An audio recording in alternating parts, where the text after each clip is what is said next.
할렐루야. 오늘은 열왕기하 마지막 시간 21장부터 25장까지의 내용을 보도록 하겠습니다. 지난 시간 마지막에 등장했던 므낫세라는 인물입니다. 므낫세는 15살의 왕이 돼서 무려 55년이라는 긴 시간 동안 이스라엘을 통치했는데, 성경학자들은 이게 그의 섭정 기간을 아마 포함한 연대일 거다라고 말해요. 아무튼 그는 아버지 히스기야가 쌓아놨던 이 신앙의 업적들, 종교를 개혁하고 또 여호와 믿는 신앙들을 회복했던 그 모든 것들을 깡그리 다 무위로 돌렸던 악한 왕입니다. 그래서 이 므낫세는 각종 우상들을 다시 성전에 들여놓기 시작했고요. 심지어 자기 아들들을 불 가운데로 지나가게 했다. 이것은 이제 밀곰, 몰렉 이렇게 말하는 그 이방 신에게 자기 자식들을 불태워 죽였다는 뜻이거든요. 인신 공양을 했다는 것이죠. 그 성경에서도 극악한 그 제사로 분류되던 그 인신 공양까지도 한 이런 끔찍한 왕이 바로 므낫세입니다. 근데 우리는 이런 패턴들을 계속 보게 되잖아요. 선한 왕이 나타났다가 악한 왕이 나타났다가 또 선한 왕이 나타났다가 악한 왕이 나타났다가, 이런 패턴들을 보면서 그냥 단순히 선한 왕이구나, 악한 왕이구나 이렇게 볼 것이 아니라 우리의 신앙의 모습들을 발견할 수 있어야 돼요. 우리도 은혜 받고 나면 우리 안에 있는 죄의 요소들을 막 다 정리하죠. 없애고 치우고. 그렇다가 시간이 지나면 어떻게 되겠습니까? 다시 하나씩 끌어들여서 예전과 똑같은 모습으로 바뀌어 있잖아요. 어쩌면 더 악한 모습으로 바뀌어 있기도 하죠. 이것이 우리들의 사실 연약한 모습인 거예요. 우리가 이런 역사들을 보면서 단순히 저런 나쁜 인간 이렇게 볼 것이 아니라 우리들의 신앙의 모습을 봐야죠. 결국 어떻게 됩니까? 이런 신앙은 심판받게 됩니다. 결국 끝을 보게 돼요. 그리고 그 밑바닥부터 하나님께서 다시 살려내시죠. 나의 자아는 죽고 정말 나한테 선한 것이 없다는 것을 진심으로 깨닫고, 그리고 온전히 주님만을 의지하는 삶이 되는 것이죠. 그러니까 나의 선함이 나로부터 비롯될 수 없다는 것을 알고, 그리고 나에 대한 기대감이 아니라 그럼에도 불구하고 나를 사랑하시는 하나님에 대한 기대감으로 생활하는 것, 이것이 진짜 신앙생활이죠. 아무튼 이런 일들이 있은 이후에 하나님께서는 무서운 심판의 말씀을 주십니다. 13절에 보면 내가 사마리아를 잰 줄과 아합의 집을 다림보던 추를 예루살렘에 베풀겠다라고 말씀하셨는데, 이것은 이제 므낫세의 이 악행들로 하나님이 북이스라엘, 즉 사마리아, 그리고 북이스라엘의 악한 왕의 정점에 서 있었던 아합의 이름을 들어서 똑같은 심판이 이 므낫세와 남유다에게도 임할 것이라는 것을 말씀하시는 것이죠. 그런데 그러면 왜 이 므낫세는 북이스라엘의 아합처럼 남유다의 타락을 대표하는 인물이 되었는가? 그것은 16절에 보면 무죄한 자, 피를 흘렸기 때문이다 라고 말하고 있어요. 그러니까 단순히 우상숭배만 한 것이 아니라 우상숭배 플러스 무죄한 자의 피를 흘렸대요. 그런데 이 요세푸스라는 이제 유대 역사학자의 전승에 의하면 그가 이사야 선지자를 톱으로 켜서 살해했다라고 이런 끔찍한 내용이 나옵니다. 이 말은 그도 단순히 우상만 끌어들여서 백성들과 함께 죄를 지은 것이 아니라 여호와 신앙, 하나님을 믿는 신앙을 가진 이들을 핍박하고 죽이고 결국 그 신앙을 없애려 한 인물이다라고 볼 수가 있는 거예요. 이 므낫세가 왜 악한지를 우리가 보고 알 수가 있죠. 아합도 남들도 다 한 우상숭배도 있었지만 그가 했던 죄악은 여호와를 믿는 선지자들과 하나님의 사람들을 잡아다 죽인 일이었거든요. 같은 죄를 저지르고 있습니다. 그래서 이 무죄한 자라는 표현을 많은 성경학자들이 하나님을 믿는 사람들, 그들을 죽인 것에 대해서 하나님께서 심판하시는 내용이다라고 말합니다. 결국 그는 죽게 되고요. 물론 뒤에 잠깐 회개하는 내용이 역대하 33장에 보면 나오지만 그것은 온전한 회개라고 말할 수는 없습니다. 그가 했던 이 죄악은 결국 남유다를 멸망하게 만드는 아주 무서운 죄였죠. 그리고 그 뒤를 이어 아몬이라는 왕이, 그의 아들이 왕이 되는데요. 그는 겨우 2년밖에 재위하지 못했어요. 그 이유가 반역이 일어났기 때문입니다. 그의 신하들이 이 아몬을 죽이는 일이 나타나죠.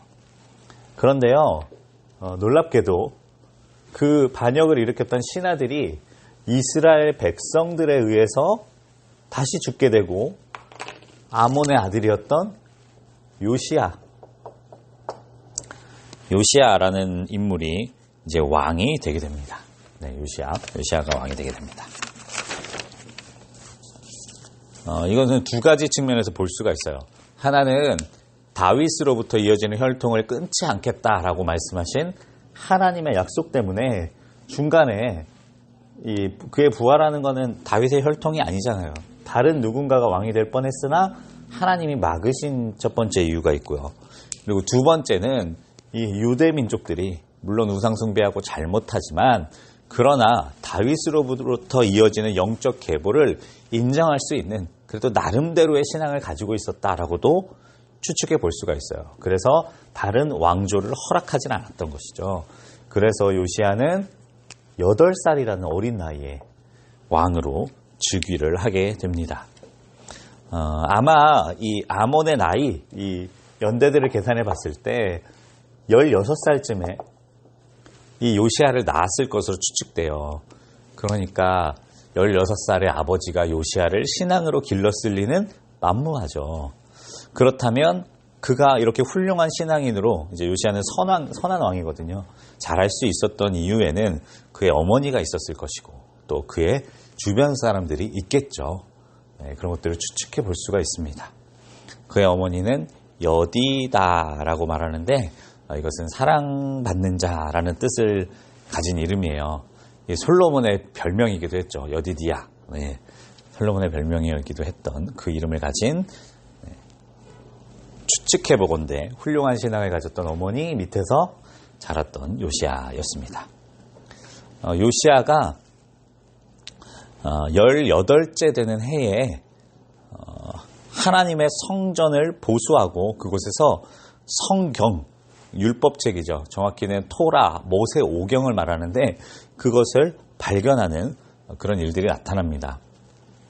물론 그 역대하에 보면 그가 왕이 된 지 12년째에도 한번 1차적인 종교 개혁을 일으켰던 것이 나와요.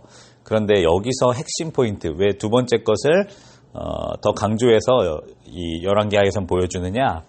아까 말씀드렸던 율법책 때문입니다. 율법책.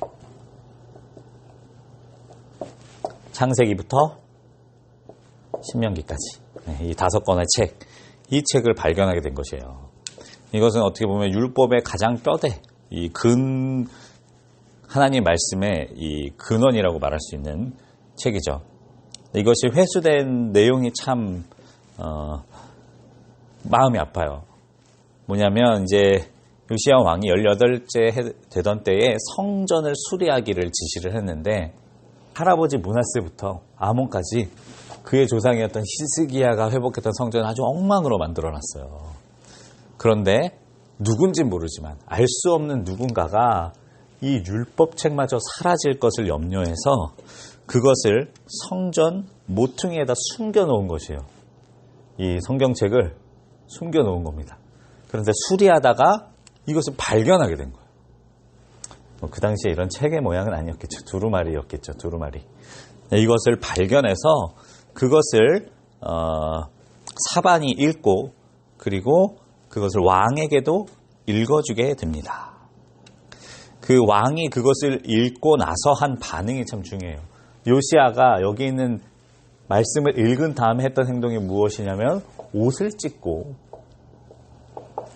회개했습니다. 네, 회개. 그는 그 성경 말씀을 읽고 나서 알았어요. 아, 우리가 그동안 이해할 수 없는 그 수많은 시련들을 겪었던 이유, 그리고 우리가 지금도 어려움을 겪는 이유가 바로 하나님의 율법을 어겼기 때문이구나. 우리가 하나님의 은혜로 시작된 백성인데 그것을 망각하고 하나님께서 가장 싫어하는 삶을 살고 있었구나라는 걸 이 말씀을 통해서 요시야가 깨닫게 된 거예요. 그리고 그것이 이제 옷을 찢는 회개로 나타나게 됩니다. 이제 요 장면들 안에서도 우리가 좋은 신앙의 교훈들을 발견할 수가 있어요. 이것은 무엇이냐? 그러니까 진정한 회개, 진정한 신앙 경험은요, 반드시 말씀으로부터 시작되고요, 그리고 말씀으로 완성됩니다. 이게 진짜 중요한 포인트예요. 네. 우리도 우리의 신앙의 모습들을 보면서 이런 생각 많이 해야 돼요. 그러니까 이렇게 회개할 수도 있고 또 어떤 성령 체험을 가질 수도 있고 어떤 은혜로운 것들을 맛볼 수 있지만 그것이 결국 하나님의 말씀으로 비롯되지 않았고 또 말씀을 향해 가지 않는다면 아무 유익이 없습니다. 네, 아무런 유익이 없습니다. 우리는 정말 다양한 형태로 하나님의 말씀을 접해야 되고요. 또 부딪혀야 됩니다. 제가 이제 부족하지만 이렇게 강의를 계속 이제 이어가면서 이제 가르치려고도 애쓰고 또 가르치려면 저도 어쨌든 공부해야 되잖아요. 같이 연구하고 또 애쓰고 해야 되는데 하는 이유도 바로 여기에 있습니다. 하나님의 말씀, 이것이 우리에게 반드시 필요한 것이고 이 말씀을 통해서만 우리가 온전한 신앙을 가질 수가 있습니다. 이것을 꼭 기억해 주십시오. 14절에 보면 이제 다시 말씀을 돌아가서 이 율법책에 예언된 심판이 이루어질 것인가 이걸 물으려고 여선지자 훌다라에게 갔어요. 그랬더니 그 훌다가 이 책의 모든 말씀대로 이루어질 것이다. 그러나 요시야만큼은 회개했기 때문에 너의 시대에는 이런 심판을 보지 않을 것이다 라고 말하죠. 그러니까 하나님의 심판은요 반드시 이루어지는데요. 하나님께서 말씀하신 것과 같은 심판은 반드시 이루어지는데요. 요시야 같은 회개의 인물이 나타나면요 미뤄집니다. 이게 포인트예요. 우리 창세기에 보면 아브라함이 그 무너지는 소돔과 고모라 성 그 심판을 앞에 놓고 하나님 앞에 엎드려 간구하는 내용이 나오잖아요. 의인 몇 사람? 10사람만 있으면 그 성이 심판받지 않아요. 지금 왜 이런 악한 시대에도 하나님께 심판이 임하지 않는가? 예수 그리스도의 재림이 속히 오지 않는가? 그것은요 바로 우리가 알 수 없으나 우리 눈에 다 보이진 않지만 이런 요시야와 같은 인물들이 있기 때문입니다. 하나님께서 그 의인들을 바라보시고 무서운 진노의 심판을 미루시는 것이죠. 우리들의 사명이기도 합니다. 우리가 시대를 향해 엎드리고 또 민족의 죄, 나아가 열방의 죄를 가지고 하나님 앞에 엎드릴 수 있는 사람들이 돼야 돼요. 우리가 이 시대의 요시야가 되어야 합니다. 하나님께서 분명 심판받을 만한 극악한 죄를 저지른 인류이지만 우리들을 보고 그 심판을 미루실 수 있는 의인들이 되어야 하는 것이죠. 사실 그것이 진짜 하나님의 마음이죠. 하나님께서 왜 요시야에게 이 율법책을 발견하게 하셨겠습니까? 심판받을 것이니 그냥 심판받아라 이런 마음으로 주셨을까요? 아니에요. 보셨잖아요. 심판이 미뤄지잖아요. 하나님의 마음이죠. 아마 그 뒤로 이어지는 왕들도 요시야 같이만 했다면 유다에 임한 멸망은 없었을 것입니다. 아니 정확히 미뤄졌을 것입니다. 그러나 그러지 못했죠. 아무튼 23장으로 넘어가면 이제 본격적으로 요시야가 어떻게 이제 여호와 신앙을 회복하는가에 대한 내용들이 나오는데요. 먼저 백성의 모든 지도자들을 자기들한테 모아요. 그리고 그들에게 율법책을 읽어줍니다. 하나님의 말씀을 읽어줘요. 그러면서 그들과 언약을 세우는데요. 이것도 신명기 6장에 나오는 그 유명한 쉐마를 근거로 그 언약을 세웁니다. 마음을 다하고 3절에 뜻을 다하여 여호와께 순종하고 그의 법도와 율례를 지켜서 이 책에 기록된 언약의 말씀을 이루게 하라. 이것이 그의 약속이었어요. 그리고 이스라엘 백성들이 거기에 순종하기로 하고 대대적인 종교개혁을 일으킵니다. 그동안 있었던 모든 우상들을 다 제거하고 재를 만들어 뿌리고 불사르고 또 그 이방 제사장들을 죽여 없애고, 그리고 또 12절에 보면 이거 궁금하실까봐 여러 왕이 아하스의 다락 지붕에 세운 제단들이라고 되어 있는데 이거 주석책을 보면 그 예전에 그 솔로몬 성전에 다락방들이 있었잖아요. 그 방 중에 하나를 이 아하스가 우상 숭배를 위한 방으로 만들었다라고 전해져요. 그런데 그것이 이제 히스기야가 분명히 제거했을 텐데 이제 그의 아들 므낫세로부터 다시 그걸 만들어냈던 것이죠.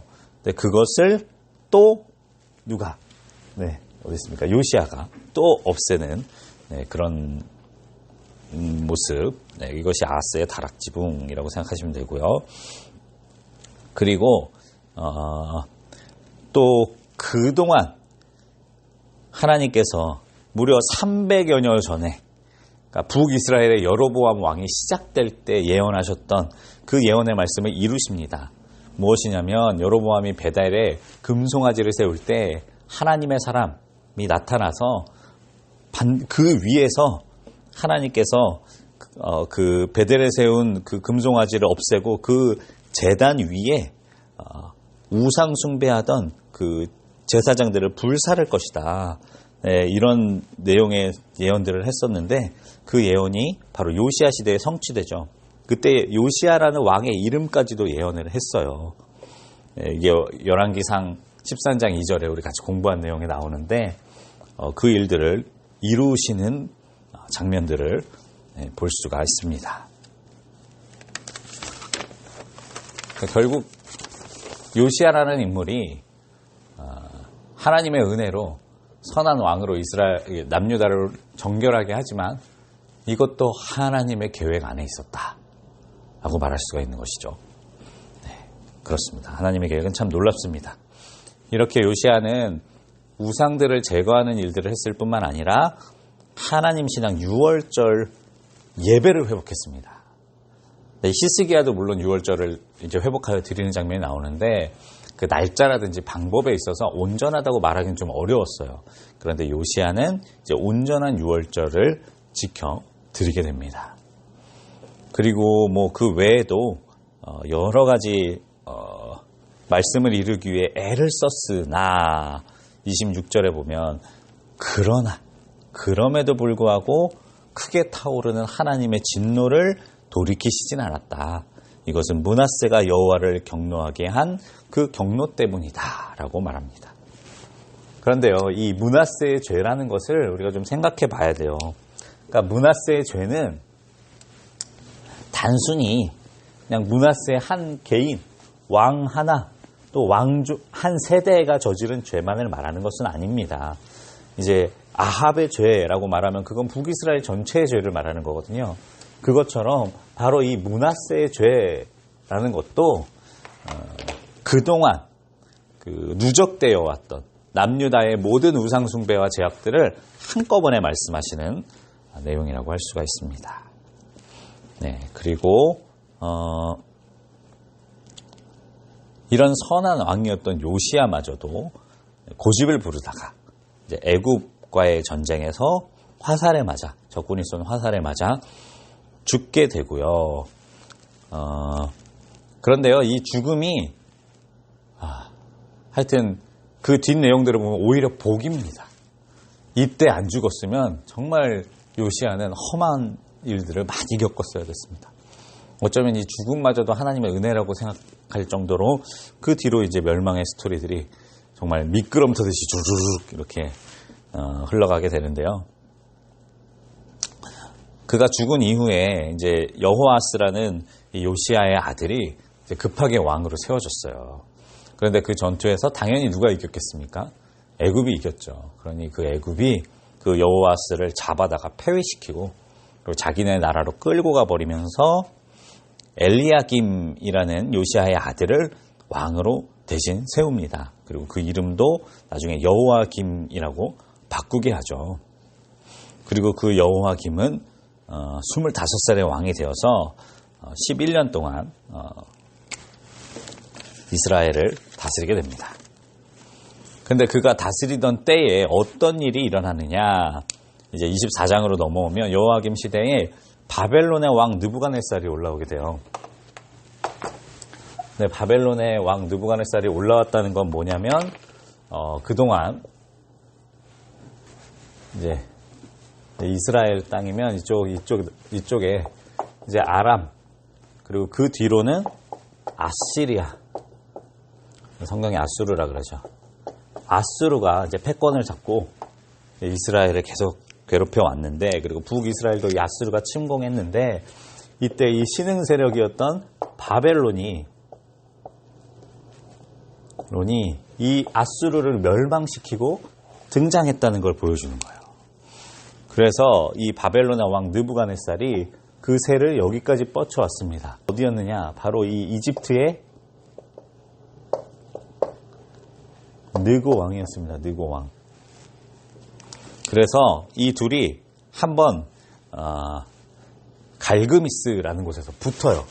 이 새롭게 왕이 된 이 바벨론, 이 아수르를 무너뜨리고 왕이 됐을 때 느고가 생각했죠. 이제 지금 전쟁을 치르나 힘이 없을 이 바벨론을 쳐야 되겠다. 그리고 그 과정 안에서 이제 남유다도 희생을 당했던 것인데, 그리고 나서 둘이 붙었는데 어떻게 됐을까요? 네, 바벨론이 이겼던 것이죠. 그래서 바벨론이 그대로 밀고 내려오면서 이 유다를 치고, 그리고 그때 1차로 포로들을 잡아갑니다. 이때 뭐 다니엘도 잡혀가고 그 세 친구들도 잡혀가고 그런 일들이 일어나죠. 그리고 3년 뒤에 느고가 전열을 정비해서 다시 한번 밀고 올라옵니다. 이때 잠깐 3년 정도 이 바벨론의 느부갓네살 왕이 후퇴를 해요. 바로 그 시기에 이 여호야김 왕이 국권을 회복하기 위해서 바벨론을 배신합니다. 그리고 그것을 알게 된 바벨론 왕은 진노해서 처음에는 그 연합군을 보내고, 그리고는 직접 대군을 이끌고 와서 남유다를 치게 되죠. 네. 그래서 이때 여호야김은 바벨론의 포로로 끌려가 버리게 되고요. 그리고 그곳에서 생을 마감하게 되고, 물론 그의 시체는 다시 돌아왔다라고 나옵니다. 그리고 나서 여호야긴이라는 왕이 또다시 세워지게 되죠. 네, 여호야긴은 18살의 왕이 됐어요. 그러나 3개월 만에 또 포로로 잡혀가게 되고요.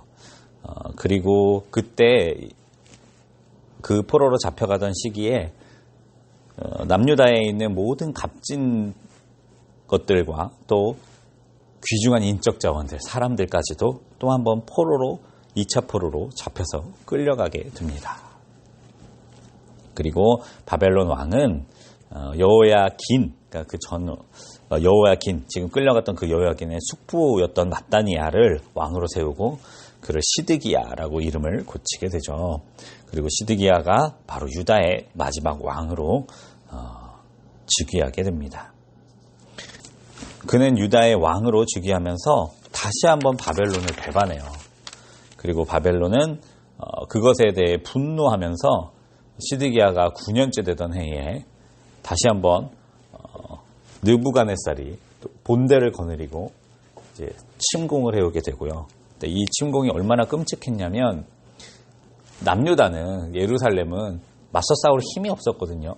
그런데 일부러 그곳을 1년 7개월 동안이나 포위합니다. 한마디로 말려 죽이려고 작정을 한 거였죠. 그리고 이 포위 때문에 이스라엘의 부모가 자식을 잡아먹는 이런 끔찍한 상황까지 떨어지게 됩니다. 여기에 대한 자세한 내용이 이제 예레미야 후반에 보면 아주 상세하게 잘 기록되어 있죠. 그리고 그때 1년 7개월간의 포위 기간 후에 586년 BC 586년에 느부갓네살 왕은 예루살렘을 완전히 함락시키는데 성전 성벽, 뭐 하여튼 모든 걸 다 완전히 무너뜨려서 황폐한 땅으로 만들어버립니다. 그리고 그곳에 있는 백성들을 다 포로로 잡아가고 아주 일부만 그곳에 남겨놓게 됩니다. 그리고 그 땅에 이제 그달리아라는 사람을 나름대로 지도자로 세워놨는데 그도 결국 유대 세력들에 의해서 살해당하게 되고 그 유다 땅은 말 그대로 황폐한 땅이 되어 버리고 맙니다. 물론 여기에 여호야긴이 석방되는 이야기가 나오면서 이제 그럼에도 불구하고 뭔가 하나님의 선한 일이 일어날 것 같은 그런 어떤 좀 복선을 이렇게 깔아두고 있긴 하지만 이것으로 인해서 이 느부갓네살에 의해 유다는 완전히 멸망하고 폐허가 되고 지도자도 없고 정말 황무지가 되어버린 상태가 됨을 25장을 통해서 우리에게 보여줍니다. 이렇게 우리 열왕기 상하를 공부하면서 이스라엘의 그 왕의 기록들을 보았어요. 북이스라엘 그 전에는 이제 다윗으로부터 시작되죠. 다윗으로부터 시작되고 솔로몬 그리고 그 뒤로 분열 왕국이 되면서 북이스라엘이 먼저 멸망하고 남유다가 멸망하는 이야기들을 보았는데 결국 핵심은 하나였죠. 하나님의 말씀을 지키느냐 그렇지 않느냐 이제 이것이 그 핵심이었는데 결론은 실패했다. 그러나 더 멀리 보면 이것은 하나님의 큰 그림이었다. 이걸 우리의 신앙생활에 적용해 보자면 아까 말씀드린 것처럼 사실 우리의 실패가 이제 하나님의 일의 시작이다. 우리가 말씀대로 살 수 없음을 인식할 때, 우리의 힘으로 그것들을 할 수 없음을 깨달을 때, 그리고 그때부터 하나님께 의지하기 시작할 때, 하나님께서만 나를 온전히 변화시킬 수 있다는 것을 믿고 의지하기 시작할 때 진짜 신앙생활이 시작되는 것이죠.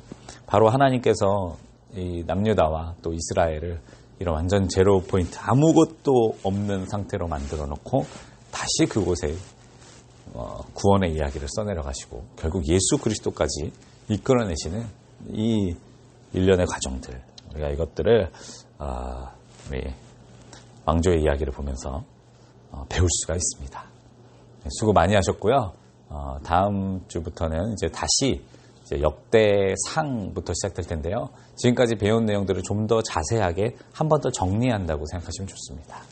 분량은 제가 따로 공지하도록 하겠습니다. 수고 많이 하셨습니다. 성경 공부 화이팅!